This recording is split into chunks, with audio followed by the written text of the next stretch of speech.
It's Saturday again, and I can't believe how fast the week went by. Did it go by fast for you? It's just like whoosh.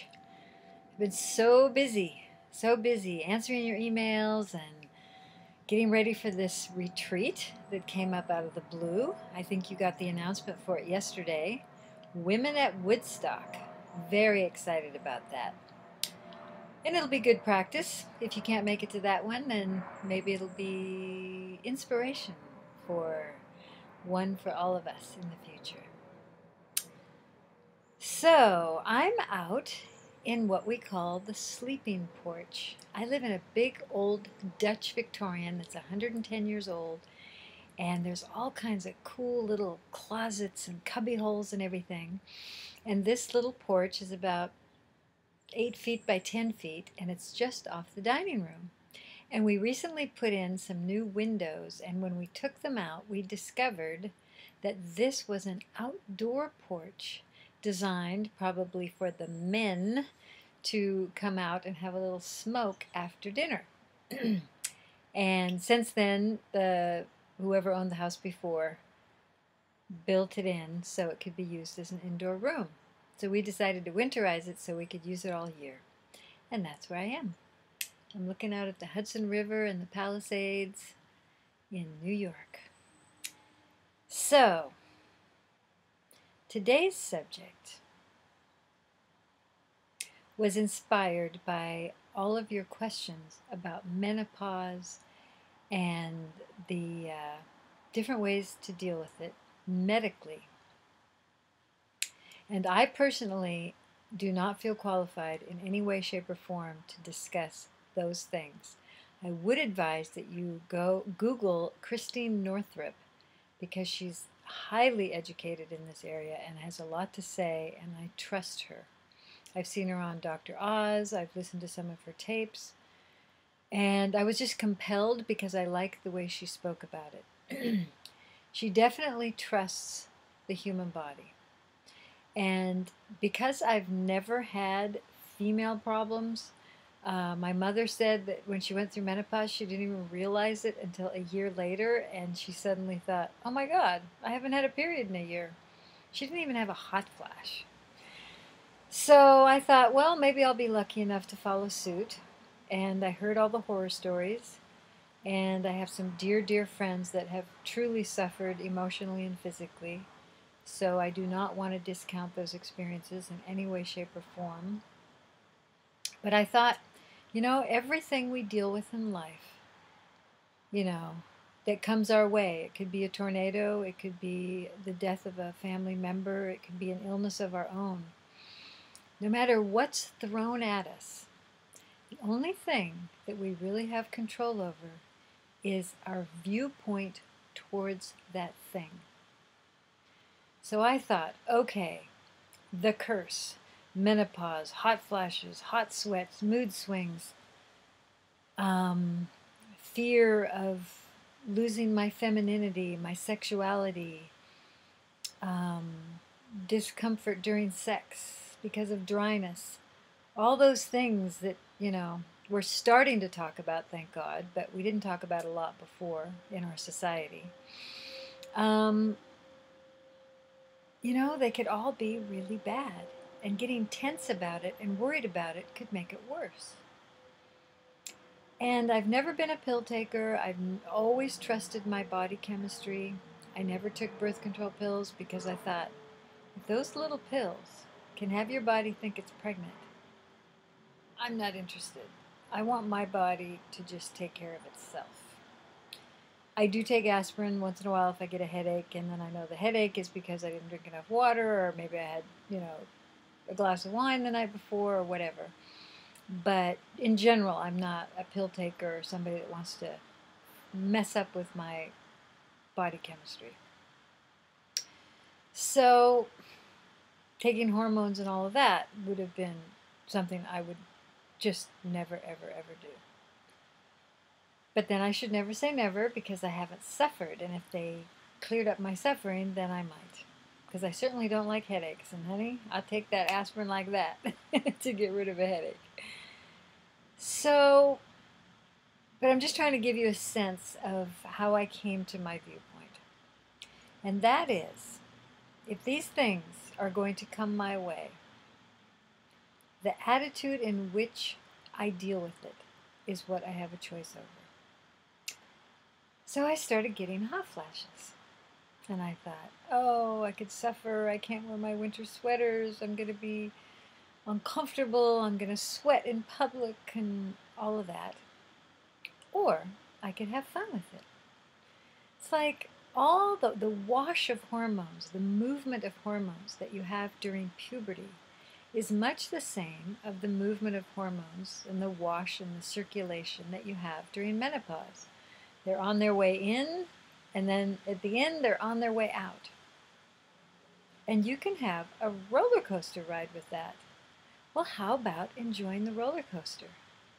So I bought a bunch of really beautiful hand fans, and I wore tank tops all fall and winter underneath my other clothing.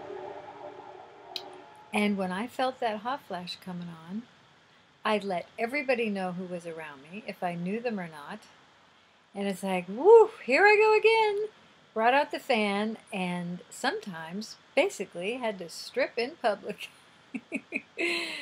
So I'd be in the middle of a restaurant at a crowded table, and all of a sudden, hot flash. And it was just so much fun because everybody came to my aid. The waiters would, take a menu and fan me with it, and all my friends at the table would, cheer, or I'd get up and do a little, strip dance because I was going to take my sweater off to get down to my tank top to cool off. Or I would just look around and say, gotta go, I'll be back in 5 minutes. And I would race out into New York City with the snow coming down and literally be standing there in my tank top. And they'd leave as quickly as they come. So I got refreshed outside, came back in, got tons of attention by a lot of really nice people, got to flitter my cute little fan, and that became a huge conversation because everybody else wanted to know, where did I get the fans, and they're so great, and we used to use them all the time, and can I get any to match my outfit? And I just made it fun. So how about night sweats? Those are really fun too, right? Drench your sheets, drive anybody you might be sleeping with crazy with the sheets off, the sheets on, the sheets off, the sheets on, and waking you up throughout the night. So we can have a very negative viewpoint around that. I actually thought it was really exciting that my body was changing so dramatically that something that intense happened. I sleep well, so I don't have an issue getting back to sleep once I'm up. I do get up in the middle of the night a couple times to go to the bathroom, so, Okay, but it's really about having a positive point of view rather than a negative point of view. Rain. Rain can be wonderful, rain can be bad. Thunderstorms can be great or bad. It's really your point of view. If you want to play tennis, rain is miserable. If you want to stay in and read a book, rain's pretty nice. If you're a gardener, rain can be nice or bad, because if you wanted to get out and weed, you can't do it. But boy, it makes the ground nice and soft to get those weeds out the next day or so. So you kind of get what I'm talking about. And I think that there's always a way to win.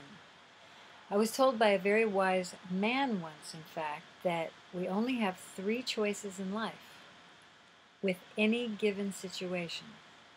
And 2 ways are to win and only 1 to lose. So the odds are always with us.